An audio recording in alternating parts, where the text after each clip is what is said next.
Namo Bhagavate Vasudevaya.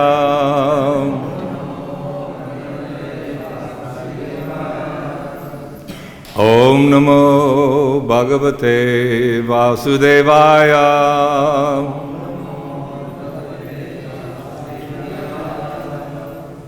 Om Namo Bhagavate Vasudevaya.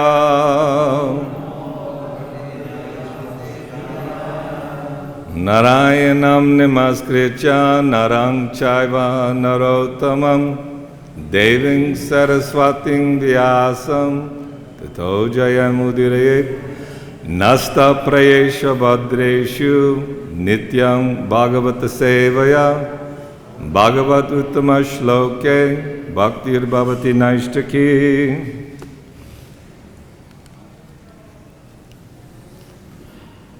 So reading Srimad Bhagavatam, 10th Canto, Chapter 2, Text 3 to 5. I will chant text 3, then we'll do responsively number 5. Te pitata nive vishu kuru panchala kekayan shalvan vidharban nishadhan videhan koshalan api. Persecuted by the demoniac kings, the Yadavas left their own kingdom and entered various others like those of the Kurus, Panchalas, Kekayas, Salvas, Vidarbhas, Nishadas, Videhas, and Koshalas. Eketam anurundhana gyataya paryupasate hateshu shatsu baleshu devakya augrasenina. Responsively. Saptamo Vaishnavang Dhamma Yam anantang prachashate Garbho bahuva devakya Harsha shoka vivardhana.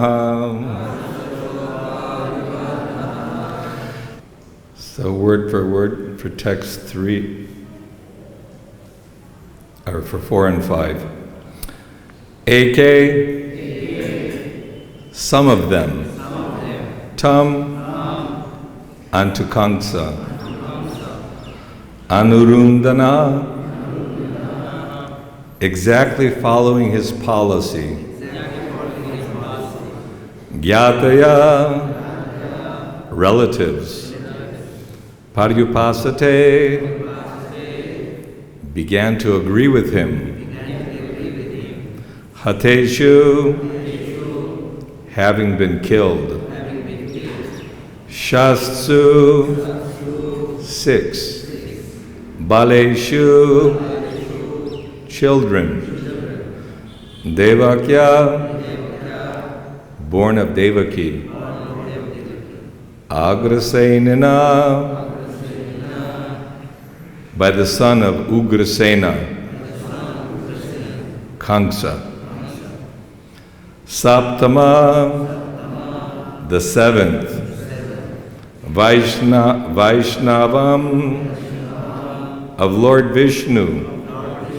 Dhamma, a plenary expansion. Yam, unto whom? Anantam, by the name Ananta.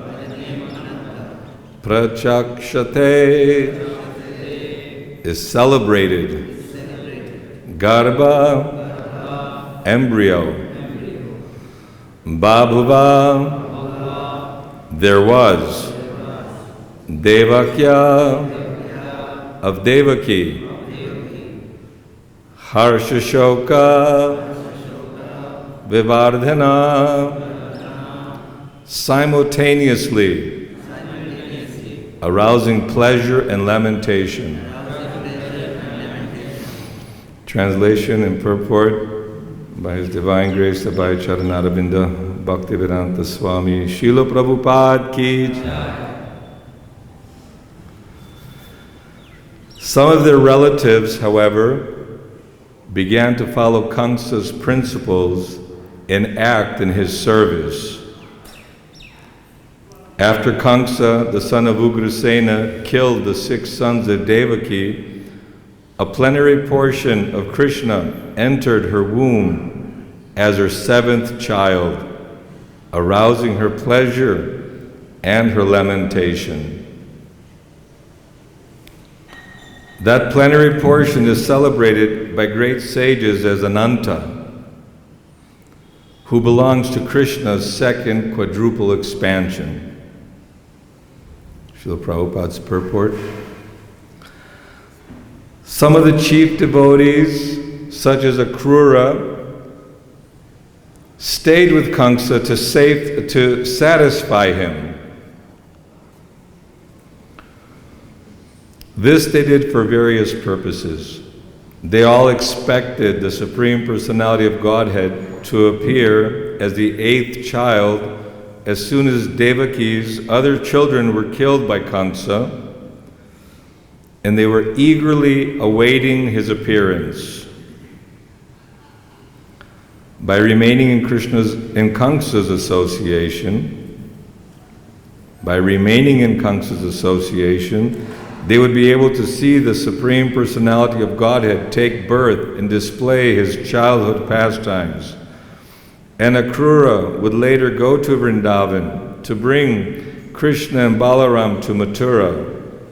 The word paryupasate is significant because it indicates that some devotees wanted to stay near Kamsa in order to see all these pastimes of the Lord. The 6 children killed by Kamsa had formerly been sons of Marichi, but because of having been cursed by a Brahmana, they were obliged to take birth as grandsons of Hiranyakashipu. Kamsa had taken birth as Kalanemi, and now he was obliged to kill his own sons. This was a mystery. As soon as the sons of Devaki were killed, they would return to their original place. The devotees wanted to see this also. Generally speaking, no one kills his own nephews, but Kamsa was so cruel that he did so without hesitation. Ananta Sankarshan belongs to the 2nd Chaturvyuha, or quadruple expansion. This is the opinion of experienced commentators. Om Jnana Timirandasya Jnananjana Shalakaya Chakshurun Militam Jena Tasmai Shri Gurave Namaha. Shri Chaitanya Manovishtang Stapatang Jena Bhutale Swayam Rupa Kadamayam Dadati Swapadantikam. Vanchakalpa Turubhyascha Kripa Sindhubhyevacha Patitanam Pavanebhyo Vaishnavebhyo Namo Namaha. Jai Shri Krishna Chaitanya Prabhu Nityananda Shri Advaita Gadadhar Shivasari Gaur Vrinda. Hare Krishna, Krishna Krishna, Hare Hare, Hare Rama, Rama Rama, Hare Hare.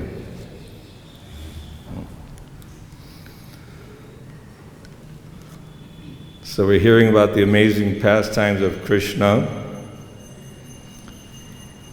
Just like in the beginning of the Srimad Bhagavatam, all the great sages were assembled in Naimisharanya to perform some sacrifice, yajna, to understand what is the purpose and goal of life, how to achieve perfection. of self-realization. So they were glorifying Sutta Goswami, that you've studied all the scriptures, you've submissively served all your masters, you're blessed by Shukadev Goswami, so you please tell us, tell us all about the Supreme Lord, His various incarnations, what we should do in this life so that we can be freed from fear and suffering and anxiety. And the entire Bhagavatam starts, Janmadyasya yaton bayaditritasya teshu vingyasvara tene brahma hridayadikavayemuyanti yasuryaha. That Krishna is the cause of all causes. He's manifested this world, and everyone in this world is living under the illusions of the three modes of material nature: goodness, passion, and ignorance. And everyone's bewildered in this world. So Krishna again and again says, Yada yada hi dharmasya glanir bhavati bharata abhyutananga dharmasya tadatmanang srijamyaham. He comes to show us that this material world is a temporary, miserable place of repeated birth and death.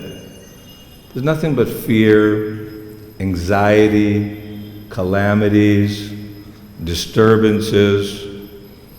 And here we're seeing, even though Mother Bhumi, Mother Earth, in the form of a cow, assisted by all the demigods, Brahma, Shiva, Indra, all the demigods, they were bewildered that everyone is, creating such havoc in this world. Mother Bhumi was not happy. So they go to the Shweta ocean of milk, and Lord Brahma sits in meditation and prays, and the Lord says, yes, I will appear soon. Just like when someone is fearful, please come and protect us. 911, quick, come. Someone's, disturbing me. So Krishna received a 911 call from all the demigods, from Mother Bhumi. And she said, let the demigods and let everyone take birth. So he's setting the scene. Material world is not a pretty place. I'm always asking every day, why Narada Muni is doing this and why all these atrocities? Because it's the material world, the place of suffering, and even not only in ordinary lives, but even in Krishna's own family. And if we think about it, Devaki and Vasudeva, in 3 lifetimes, they prayed to Krishna that you come as my child. So Prishnigarbha, and then he appeared as Lord Vamana, and this is the 3rd appearance, and he appeared in such a unique way, not like an ordinary child, but in his beautiful form with 4 hands and Kaustuba jewel there and all the armlets and the magnanimity or the opulence of the Supreme Lord, to show them that actually I have fulfilled your desires. And for how many years they were meditating? So many celestial years, performing great tapasya, great austerity, just eating the dry leaves and purifying the mind, purifying their existence for so many years of tapasya and austerity to get the favor of the Lord. So some of these atrocities by Kamsa are not such a big deal for such tapasvis. But we have to understand that due to time, place, and circumstance, and Kamsa's powerful dominion over the demigods and over everyone, and seeing the situation where the king is imprisoned by his own son, the mother and father, Vasudeva and Devaki, are shackled in prison. Who can say anything to Kamsa that, yes, we agree with you, whatever you say, we'll do that. Not that they were supporting in a very, real way, but it's described that Akrura and others from the Vishnu dynasty, they knew that Krishna will appear very soon. And if they were participant in being part of the Kamsa government atrocities, not that they would do like that, but they would actually have a chance to see Krishna's pastimes unfolding and manifesting. So in this particular part, we're seeing how the 6 sons were killed by Kamsa, which was destiny. They were actually his own sons, and because of the curse of a Brahmana, even though Kamsa did not realize it, but he was killing his own sons. And then when the 7th pregnancy here, it was describing how the Ananta, Lord Balaram, Baladev, was in the womb of Devaki, and Krishna told Yogamaya, the divine energy of Krishna, that you take Balaram and bring to Rohini. And so everyone thought, oh, Devaki had a miscarriage. Everyone was lamenting.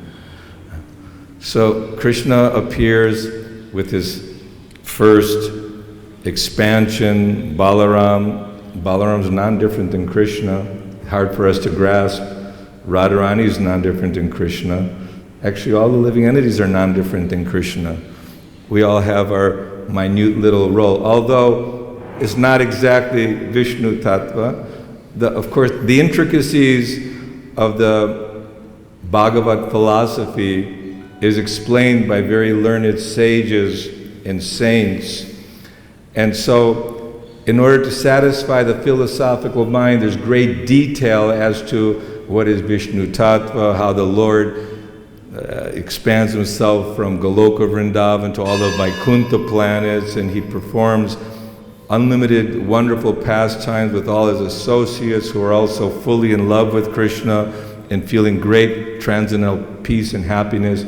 But somehow a few of us derelicts, a few of us who have misused our independence and ventured to try to experience what does it mean to be the enjoyer.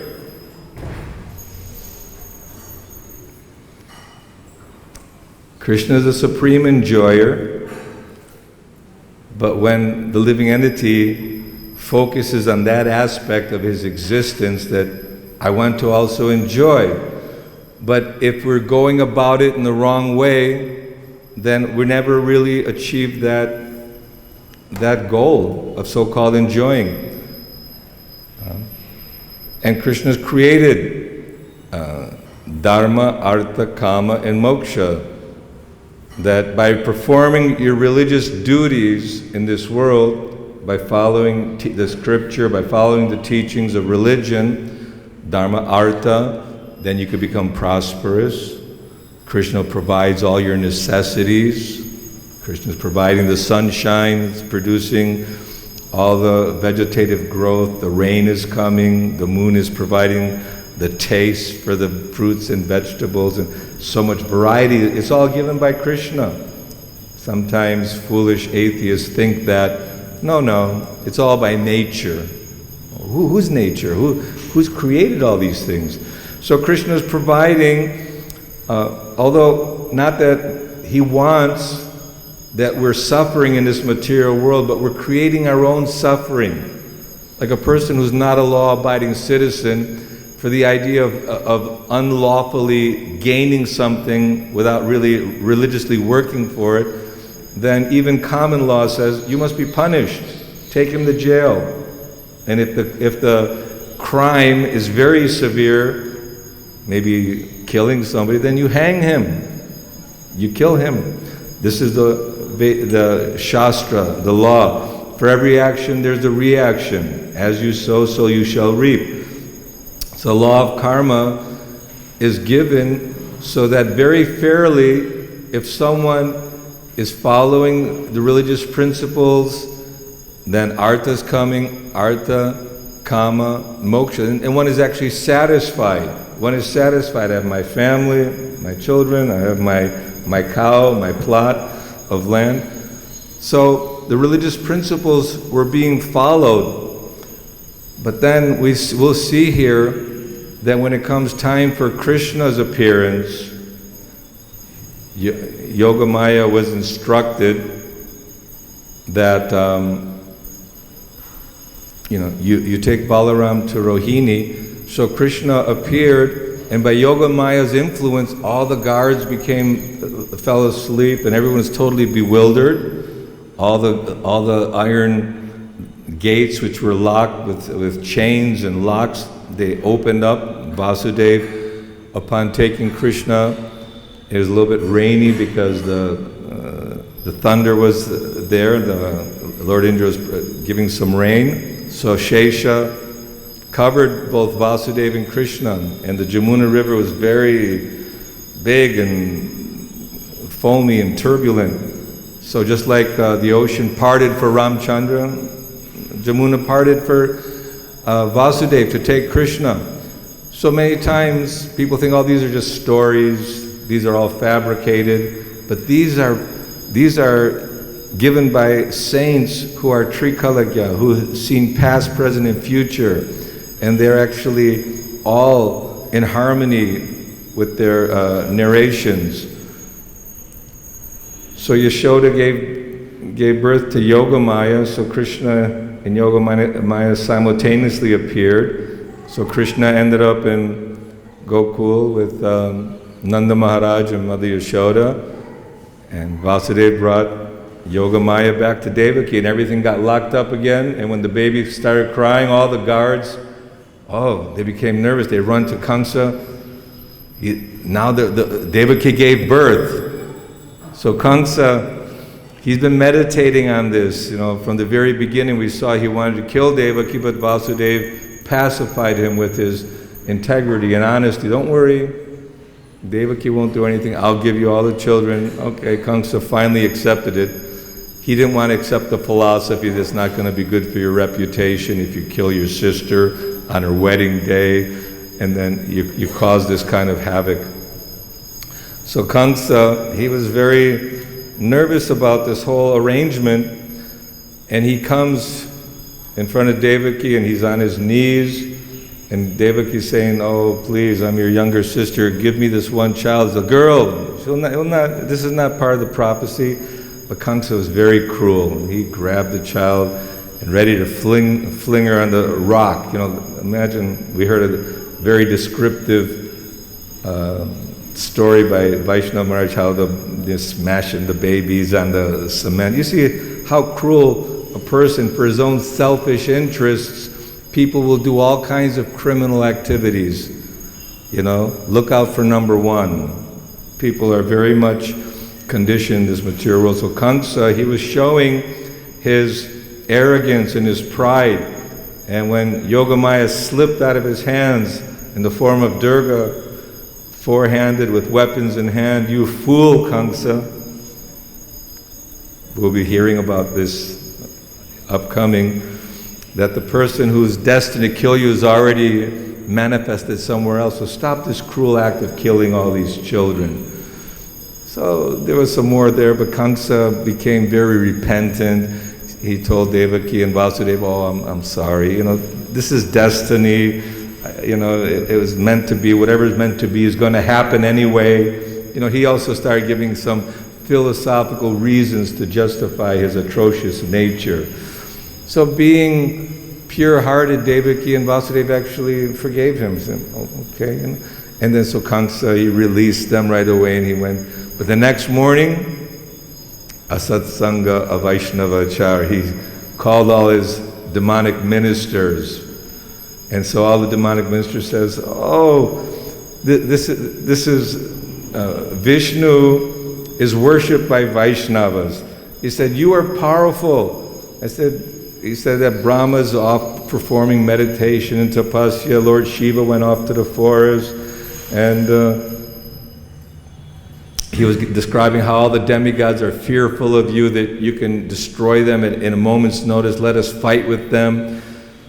And now you should kill all the children in the last 10 days. Not only that, you should kill all the Vaishnavas and the Brahmanas, because Lord Vishnu, he's in the heart of the Vaishnavas. And by their performance of sacrifice and yajna, the whole, tradition is going on. So kill the cows, kill the Vaishnavas. There's no more ghee, no more sacrifice.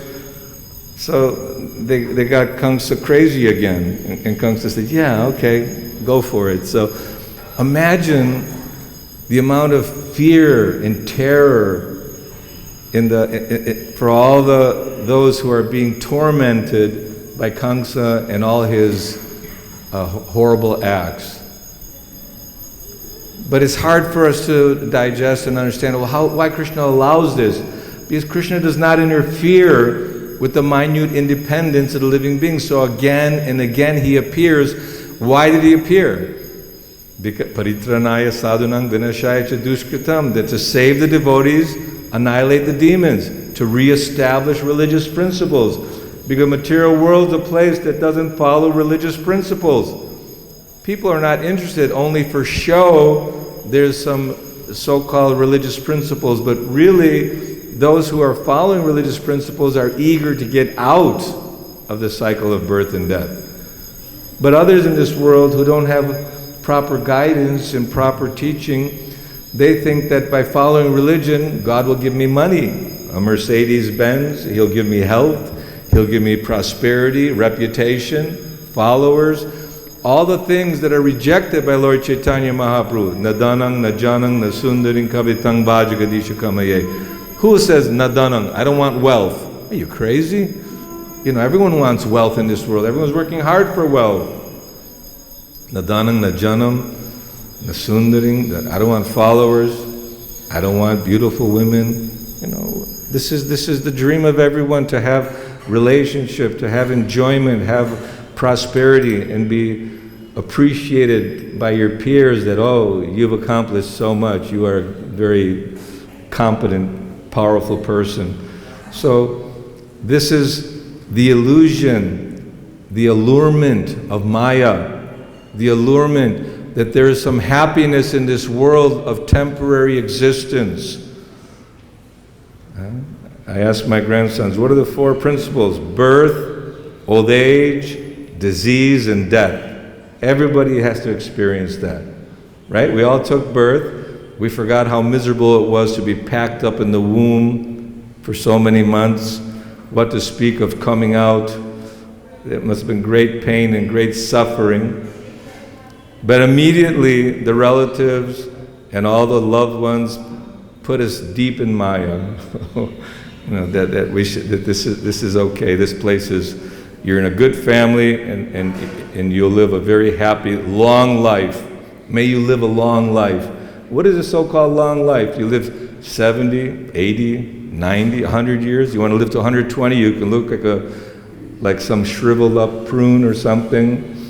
You know, sometimes people are amazed, oh, this person's 120 years old. This is insignificant in this, how many lifetimes we've had. Even Lord Krishna stayed for 125 years, but he looked like a beautiful, young, powerful, gorgeous, transcendental personality. But the materialists and karmis or atheists, they think Ramachandra was just a powerful king. Krishna was a very cunning, powerful, lusty person who had many women, and he just danced at night with others' wives, and they twist things around according to their own mental concoction. Chaitanya Mahaprabhu, he was, you know, a saint, and that many people had many followers. But it says, one who understands the appearance, janma karma chame divyam, the appearance of Krishna, his activities. When we look deep into the matter, Krishna, from the very birth, not that a man becomes God by meditation, that from the very birth, his appearance, he showed his power, he showed his transcendental nature, that I am the Supreme Personality of Godhead.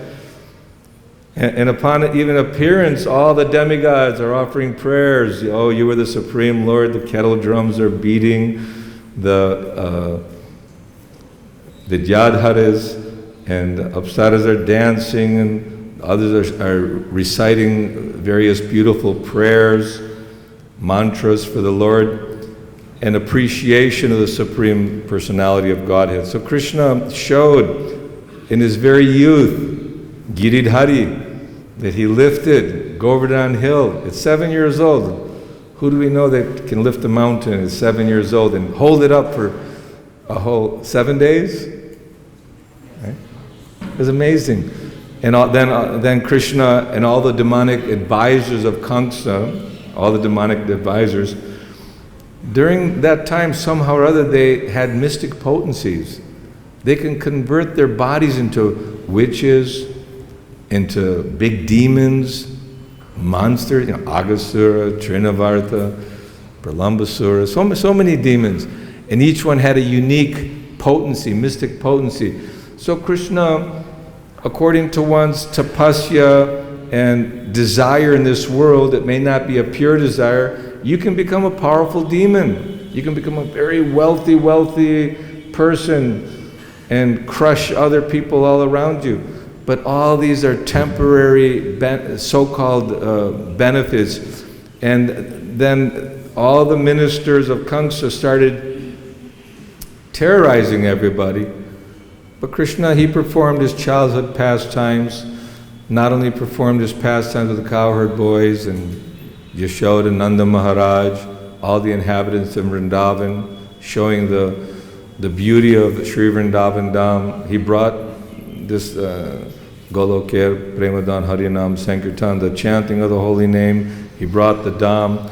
And then when the appropriate time came, Akrura came and took Krishna and Balaram to Mathura to go to that wrestling match, to meet Kamsa and some of his Mushtika and Charuna.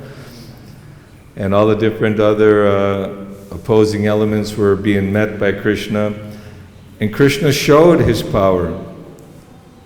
But the mystical potency of Yogamaya is such that even though Krishna on a daily basis was performing superhuman, Herculean tasks, killing demons and putting out raging forest fires and saving the cowherd boys from poison of Kaliya, and all the Putana, the huge Putana from the very beginning, Vasudeva, Nanda Maharaj and Mother Yashoda and all the cowherd men and women, they thought, maybe some special power is there, the demigods are protecting.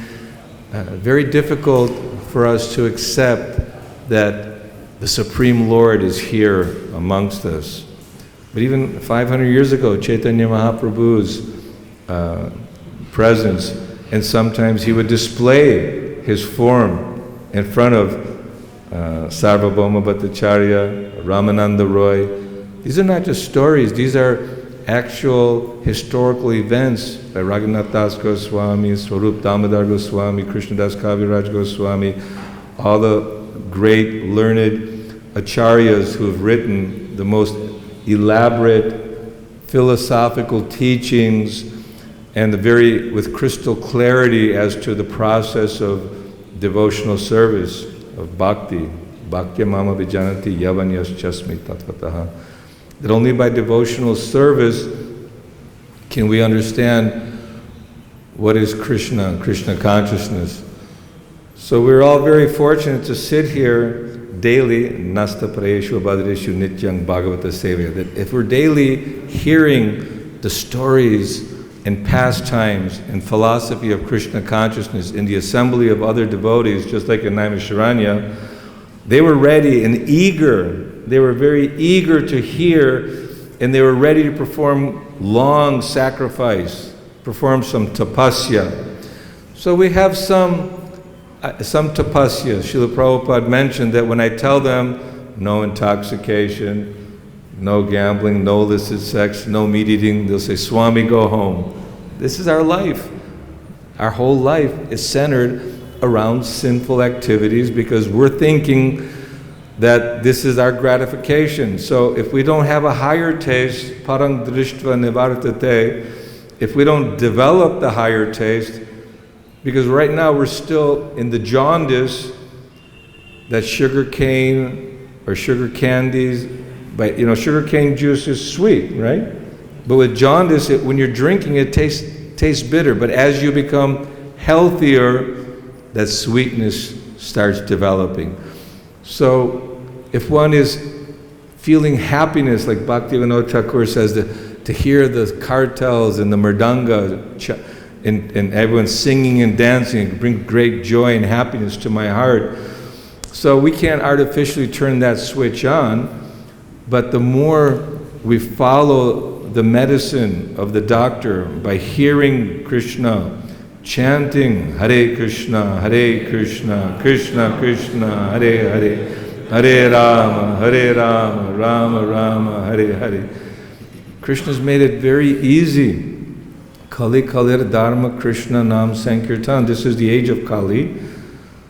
And in one sense we're very fortunate because we have no other qualifications. Krishna says, okay, these people are hopeless, so at least give them something that they can hopefully be relieved of this fear, of this suffering, this jealousy, envy, and the different inauspicious qualities that are present and more manifest in Kali Yuga.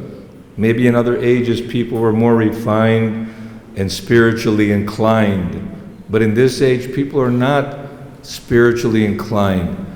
But if one is suffering, he can take to Krishna consciousness. If one is in need of, wealth, he's completely struggling. Sometimes you start, oh Lord, please give me.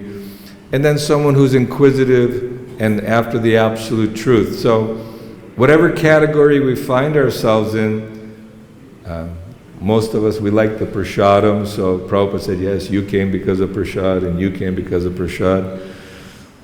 I don't know, I think Shruta said he didn't come because of prasad, but prasad is very valuable. This is the Lord's mercy, and we're all looking for happiness. So if we are happy by eating nice gulab jamun, puri, halava, many nice preparations are there.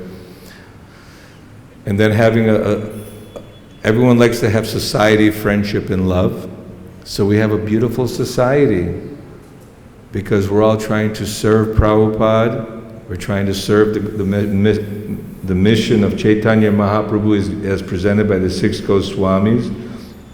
Just a few years ago, the Goswamis sent Prabhupada to save all of us, and due to his austerities, not sleeping, tirelessly rising early, and word for word, you see just one translation and one purport, so much energy and so much love and so much realization is there. So we are the recipients of the austerities of the Goswamis, of Srila Prabhupada, and we should be having feelings of gratitude that let me do also something, although I'm incompetent and unable to do anything, let me at least try to chant the holy name of Krishna. Let me hear this Bhagavad-Gita. And by hearing and repeatedly hearing Srinvata Swakata Krishna Punya Shravana Kirtana, then everything becomes pious and auspicious. Practically all the bad qualities which are in our heart, just like Cheto Darpana Marjanang Bhava Mahadevagni Nirvapanam, that by chanting the Lord's name, we're cleaning the dirty heart. And by serving Prabhupada's mission, we'll be blessed by all the great sages, Narada Muni, and all the great acharyas, because Guru Parampara, Evang Parampara Praptam Imang Rajarshayo Vidhu, that this knowledge is not simply someone's speculation, oh, it's a new cult, a new fad. This is the ancient words of Krishna. Krishna is speaking, Guru is delivering, we're the recipients of that message of Krishna consciousness. So we should also, by repeatedly hearing, repeat the message to give to others, because this gives Krishna pleasure. Lord Chaitanya is happy. Bharata bhumite hoila manushya janma jag janma sartaka korikara parupakar. That you're very fortunate to take birth in Bharat Bhumi. And we're also very fortunate to become part of this Sankirtan mission of Chaitanya Mahaprabhu. So the same order applies to all of us. Lord Chaitanya is ordering everybody, you go out and you spread this message of Krishna consciousness. So despite the severity of suffering, the degree of suffering, this was very hellish. But if you see closely into the history of all the wars, the civil wars, First World War, Second World War, this war, that war, even now we see in Syria and so many places people are just living in camps and homeless, and there's suffering and pain everywhere. And I think 3 years ago in America, some new immigration policies, so many families, they took the kids away from the families. After 3 years, the kids, they still can't find their parents or where they are. It's like they got totally dispersed. So material world is a place of suffering, but this is the spiritual world. Krishna Balaram Mandir, any place where the Lord is being worshipped, where the holy name is being chanted, and devotees are striving to spread the Krishna consciousness, then you're in Vaikuntha, Goloka Vrindavan. So we should continue very enthusiastically chanting. Which mantra? Hare Krishna, Krishna Krishna, Hare Hare, Hare Rama, Rama Rama, Hare Hare. And eagerly come to hear every day as the plot thickens, you get to hear more and more of how everything was done by the Supreme Lord, and gradually the realizations will come. Krishna, he says, Sarvasya chahang hridi sanavishto matat smritir jnanam apohanamcha. He's in everyone's heart. Krishna's there. He's hiding in everyone's heart, so Kamsa can't kill him. And he says he's giving knowledge, remembrance, and forgetfulness. If you want to forget Krishna, Krishna's very kind. He allows you to forget. Okay, be in Maya. But if you want to remember, go to the lotus feet of Srila Prabhupada and try to serve his mission. Then Krishna will remind us of our Satchidananda, our eternal existence. Thank you very much. Hare Krishna. Anybody have questions, comments?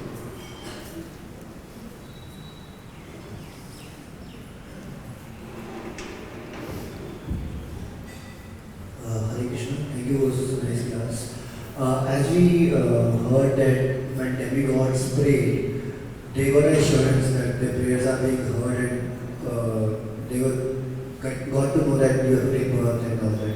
So when we pray, how we get assurance that our prayers are being heard and they will be answered? So how to have that faith? Well, Shraddha, faith, is the very first principle for advancing in spirit. So Shraddha, Sadhu Sangha, Anartha Nivritti. So that we have mind and intelligence. We have intelligence. So when we hear from Bhagavad-Gita and with an open mind, it makes sense that we're not the body, we're eternal spirit, soul, and that by surrendering and praying to the pure devotee, to the Lord, that one's prayers will be heard. So that faith is important. Even it's not that we can say, well, how do we know Krishna's hearing? Because by logic and by reason that Krishna, everything's so wonderfully manifested, and such intricacies are there in Krishna's creation, that by having faith in the words of our teacher, supreme teacher, our guru, and by serving humbly and submissively, those were the qualifications that the sages were recognizing in Sutta Goswami, that you're so humble, you're so submissive, and you've been blessed by the guru. So Shraddha, that faith needs to be there, and it becomes manifest as you mature. Then you'll actually realize it. The realization will come. In the beginning, it may take some time.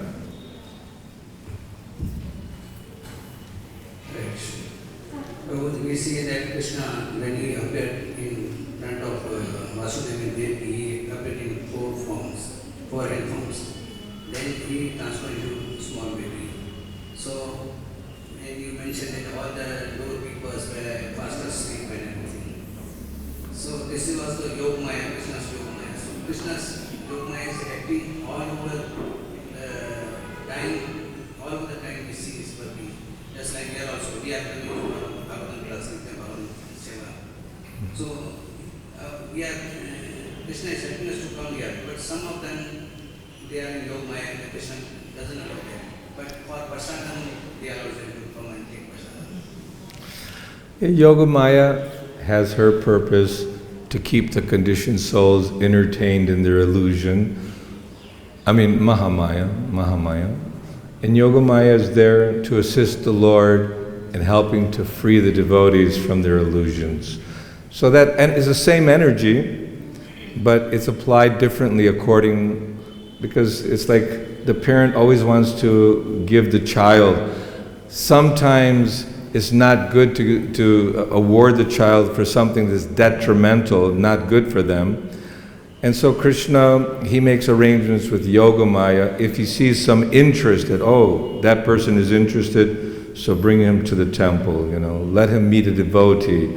These are all the blessings of Yogamaya, to assist one to awaken his Krishna consciousness and to assist the Lord in his manifested pastimes in this universe.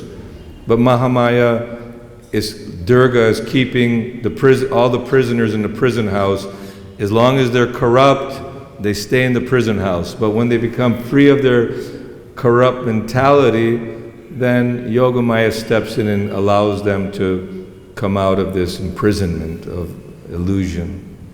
I'm not sure if that was your question, but that's what I got out of it. Yes, Prabhu. Sometimes these scriptures shows in a different way, not in a common way. Like Krishna took birth in the jail, or the devotees are tortured. So how can we say this? Some scriptures describe things in different ways. There are different scriptures according to different mentalities. So what does Krishna say? Sarva dharman parityaja mamekam sharanam vraja. Give up all varieties of religion or so-called rituals and interpretations of scriptures, because everyone can interpret their scripture. Bhagavad-Gita is about a doctor and his patient. And then there's another one, a golfer or something. I don't know. Everyone utilizes scriptures according to their purposes for some personal motivation. That's why when Srila Prabhupada was asked, which Bhagavad-Gita should I read? He said, practically all the Bhagavad-Gitas that I've seen, so many, they have some personal motivation infiltrated. That's why Bhagavad-Gita as it is. So we have to be fortunate, lucky enough to be guided by a pure-hearted, pure devotee of the Lord who's representing parampara accordingly. And this way we can give up our interpretations of various scriptures and rules and regulations or understandings and follow jnana vairagya. The knowledge will come and then you'll become renounced from all our misconceptions. Very good. I think it's time for prasad. Okay, one more question. We don't want to keep the devotees and want to make sure Yogamaya takes effect by eating prasadam. Hare Krishna. Prabhu, the one thing confuses me, Devaki, Mother Devaki being the personification of God goodness and about to bear the Supreme Personality of Godhead, and here she has 6 child which are demonic in nature, being Hiranyakashipu grandsons. How is that kind of confused me? Well, there's a lot of confusing elements. If it depends on our angle of vision, how we're seeing all that. Devaki is a pure devotee of the Lord. She's a Nitya Siddha, eternally liberated soul. And for the pleasure of the pastimes of the Lord, they manifest themselves in this world. And for us, it says that one cannot really understand the activities of a pure devotee or the activities of the Supreme Lord with our rational mind. We're brought up in this world with our experiences and the books we've read and what we've been taught by our teachers and superiors. So this is a general understanding. But when we see the full picture, when you step back and see the full picture, the Brahmanas cursed them and and how Kamsa killed his own sons and the reason behind it and how it all took place. This is all very mystical, it actually helps us understand, Krishna, you're so wonderful. When Narada Muni came back and that learned scholar said, what was Vishnu doing? He was putting an elephant through the eye of a needle. And the scholar said, oh, Narada, you're such a jokester, this, not possible. But then a very simple cobbler, he said, what was my Lord doing? He said, oh, the Lord was taking an elephant, putting it through the eye of a needle. Oh, he's so amazing, he can do anything. How is it you believe that? And then he gave an example. So we need to understand that Krishna and his pastimes are an ocean, and we're just a tiny little living entity bewildered by all the things that take place in this world. But we should know for certain that if we take the chanting of the Lord's holy name and every day hear the Bhagavatam, all that is not fitting in quite right will start fitting in properly, and you'll feel, I'm satisfied with the Lord, the way the Lord, why Devaki did, and Vasudeva and Yashoda, and the demons and the devotees, and the whole thing is very mystical. But all the cloud of confusion dissipates, the sunshine of Krishna's true glory starts emanating in all of us that covering will be gone. Thank you very much. Srila Prabhupada ki jai.